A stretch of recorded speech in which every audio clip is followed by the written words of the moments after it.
جنتی جنت میں حق تعالیٰ کا کلام سنیں گے، ترب وجد میں ہوش آواز کھو بیٹھیں گے اور نور کی نعمتیں مضطرب ہو جائیں گی، بغات جھومنے لگیں گے کلام عزیز سے۔ ترب میں تمام اشجار درخت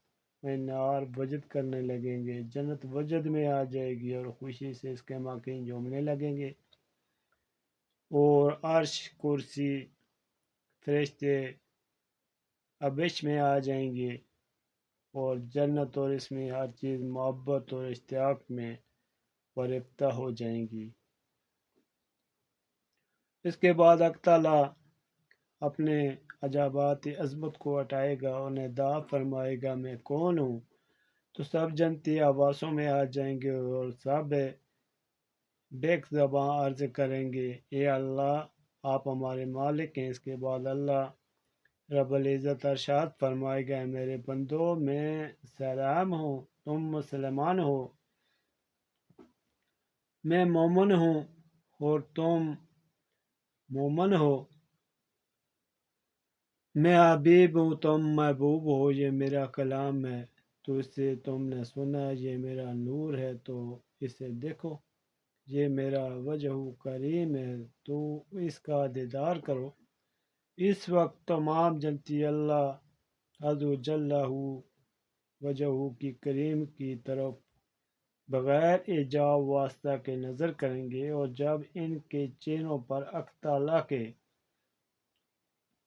وجہ کریم کا نور واقع ہوگا تو نور سے ان کے چہرے چمکنے لگیں گے، اور تمام جنتی حق تعالیٰ کے وجہ کریم کی طرف دیکھیں گے، اور تمام مخلوق 300 سال تک حق تعالیٰ عز و جل کے طرف نگاہیں جما کر کھڑے رہیں گے، اور ان میں سے کسی کو طاقت نہ ہوگی کہ وجہ کریم کی طرف نظر کی لذت کی شدت سے پلک پر پلک مار سکیں، یعنی پلکیں اس لیے نہ ماریں گے کہ کہیں ہماری لذت میں فرق نہ آ جائے، تو وہ نظر کی لذت سے اس کے جمال میں ان کی نگاہیں ان کے کمال میں جمی ہوں گی۔ حق تعالیٰ العزیز خطاب کے ساتھ انہیں مخاطب فرمائے گا، ان سے کہے گا السلام علیکم یا معاشر العباد، تو جتنا چاہو مجھ سے پھر یا بولو اور اپنی سیرابی کر لو، آج میں نے تمہارے لیے اپنے وجہ کریم سے عجائب اٹھا دیے ہیں۔ اس کے بعد حق تعالیٰ ہر ایک کو ایک ایک انار عطا فرمائے گا جس کا پوست سونے کا ہوگا، اس کے اندر رنگ برنگ حلیے ہوں گے، ایک حلیہ سبز، ایک زرد، ایک سفید اور ایک مختلف رنگوں کے ساتھ کھڑا ہوگا۔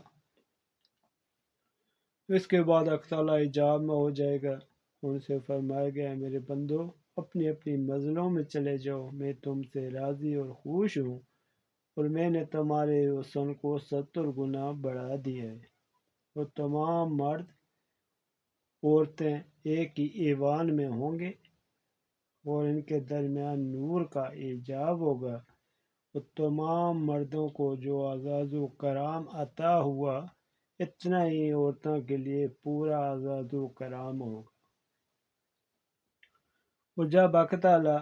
تجلی فرمائے گا یعنی دیدار کرائے گا، تمام مردوں اور عورتوں کو مشاہدہ ہوگا کہ جس طرح آفتاب طلوع ہوتا ہے تو ساری مخلوق ایک ہی آن میں سے دیکھ لیتی ہے۔ اللہ تعالیٰ شبیہ و مثال سے برتر ہے، اللہ تعالیٰ کے لیے نہ کوئی شبیہ ہے نہ کوئی مثال، صرف لوگوں کو سمجھانے کے لیے مثال دی جاتی ہے۔ اس کے بعد حق تعالیٰ فرمائے گا ہے میرے فرشتوں انہیں سوار کر کے ان راستوں سے لے جاؤ جن راستوں سے لائے تھے، تو فرشتے انہیں یاقوت کے گھوڑے پیش کریں گے جن کی کاٹھی بھی سرخ یاقوت کی